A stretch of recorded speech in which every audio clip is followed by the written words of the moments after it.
Hello everyone, welcome back to knowledge for future study channel. Himalaya के ऊंचे शिखर हमने एक वीडियो में डिस्कस किए थे। अब हम इम्पोर्टेंट क्वेश्चन डिस्कस करेंगे जो कि बहुउद्देशीय परियोजनाओं से संबंधित होंगे।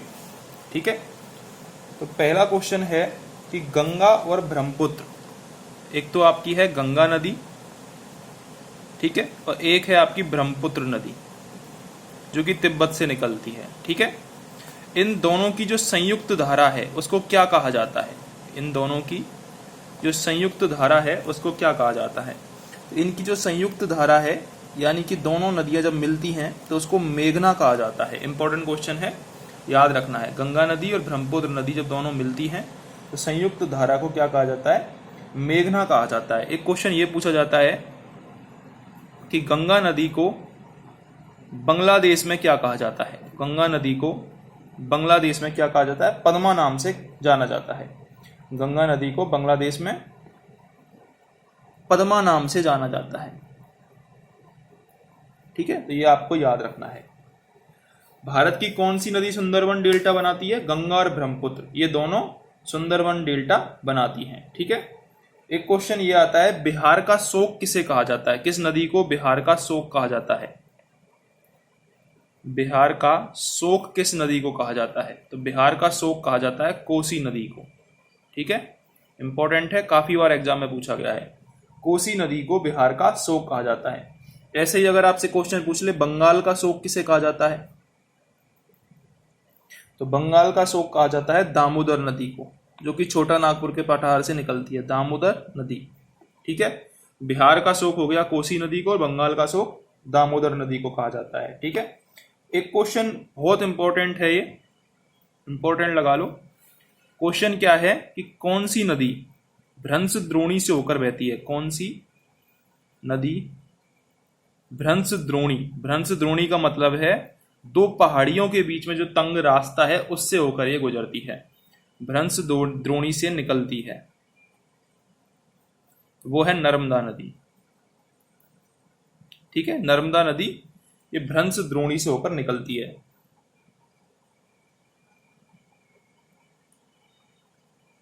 एक क्वेश्चन ये आता है कि देखो, गंगा नदी तो हमारी उत्तर भारत की नदी है। कहां से निकलती है?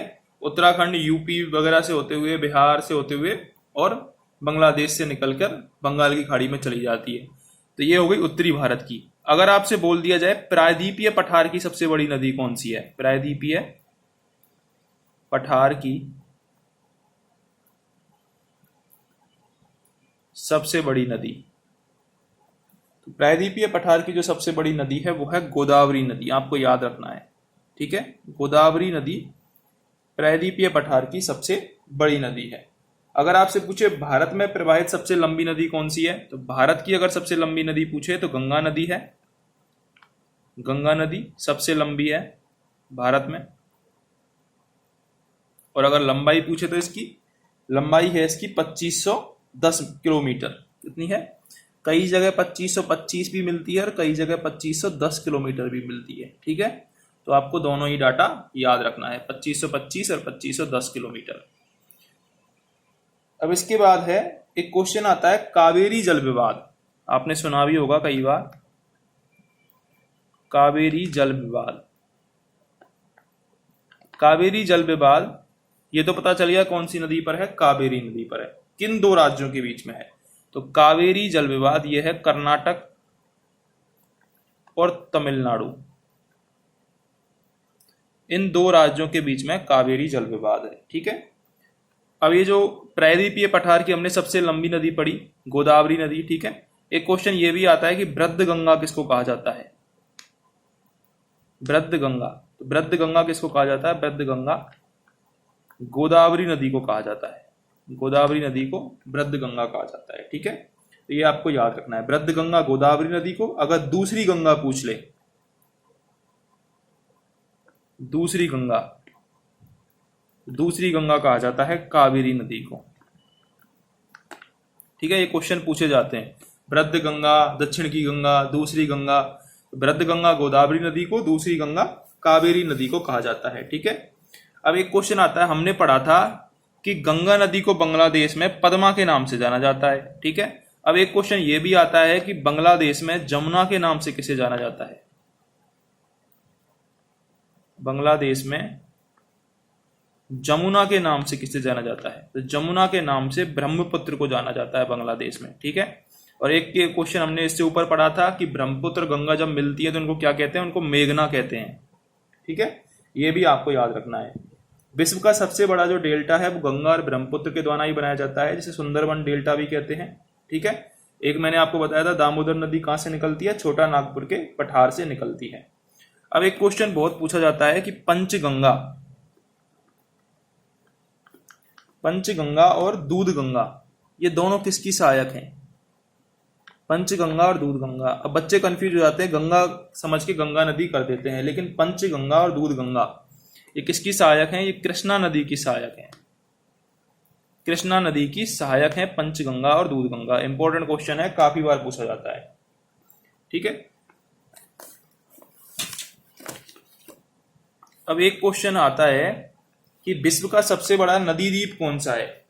ठीक है, विश्व का सबसे बड़ा नदी द्वीप,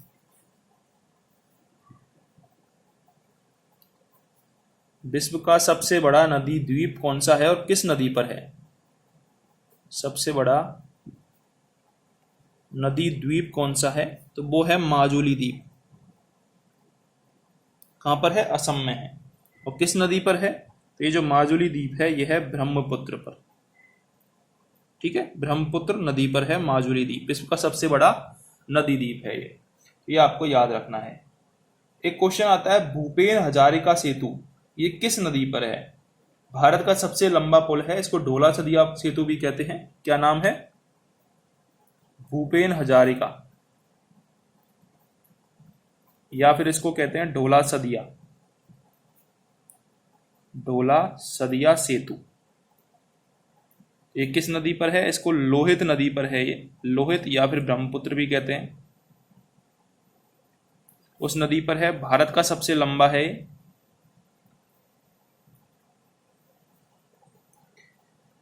एक क्वेश्चन है कौन सी नदी भारत के केवल जम्मू कश्मीर राज्य से बहती है? केवल और केवल जम्मू कश्मीर राज्य से बहती है। जम्मू कश्मीर से भारत की एक प्रमुख नदी है सिंधु नदी, जो कि बाद में पाकिस्तान में बहती है। सिंधु नदी जम्मू कश्मीर से बहती है, ठीक है। नर्मदा नदी कहां से निकलती है? मध्य प्रदेश की अमरकंटक की पहाड़ियों से निकलती है, ये भी आपको याद रखना है। इंडो ब्रह्मा क्या है? एक पौराणिक नदी है। एक क्वेश्चन आता है बेन गंगा और पेन गंगा। देखो हमने इससे पहले पढ़ा था पंचगंगा और दूधगंगा, अब हम पढ़ रहे हैं बेन गंगा और पेन गंगा, ठीक है। नाम कंफ्यूजिंग है, बार बार आपको याद रखने हैं। दो मैंने बताए पेन गंगा और बेन गंगा, ये तो सहायक हैं गोदावरी नदी की, गोदावरी नदी की। और अगर आपसे पूछे दूध गंगा और पंचगंगा तो वो किसकी सहायक है? वो कृष्णा नदी की सहायक है। तो दोनों आपको याद रखनी है, बेन गंगा और पेन गंगा गोदावरी नदी की सहायक हैं। कपिल धारा जलप्रपात किस नदी पर है? कपिल धारा जलप्रपात, तो कपिल धारा जलप्रपात है नर्मदा नदी पर, नर्मदा नदी पर कपिल धारा जलप्रपात है, ये आपको याद रखना है। कौन सी नदी अपना आकार बदलती है? कोसी नदी, जिसे बिहार का शोक भी कहते हैं, ये भी आपको याद रखना है। किस स्थान पर भागीरथी और अलकनंदा मिलती हैं? भागीरथी किससे मिलती है? अलकनंदा से।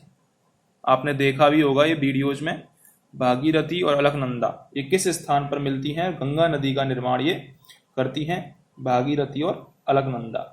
ये मिलती है देवप्रयाग में, ठीक है। कहाँ मिलती हैं ये? देवप्रयाग में भागीरथी और अलकनंदा मिलकर गंगा नदी का निर्माण करती हैं।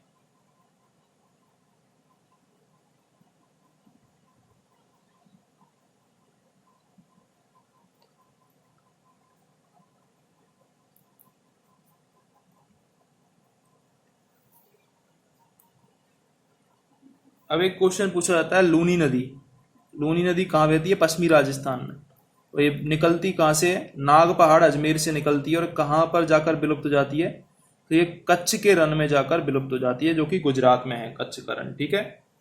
ऐसी नदियां जो डेल्टा का निर्माण नहीं करती हैं, डेल्टा का निर्माण नहीं करती हैं, डेल्टा निर्माण नहीं, डेल्टा निर्माण नहीं करती है। एक तो नर्मदा नदी नहीं करती है, एक ताप्ती नदी नहीं करती है। ठीक है, नर्मदा और ताप्ती ये दोनों अरब सागर या अब्बा तंत्र का भाग है, अरब सागर में जाकर गिरती है। ठीक है, तो ये आपको याद रखना था। एक क्वेश्चन है नाथपा झाकरी परियोजना। नाथपा झाकरी परियोजना, नाथपा झाकरी परियोजना ये किस नदी पर है? ये सतलज नदी पर है। सतलज नदी पर है नाथपा झाकरी परियोजना।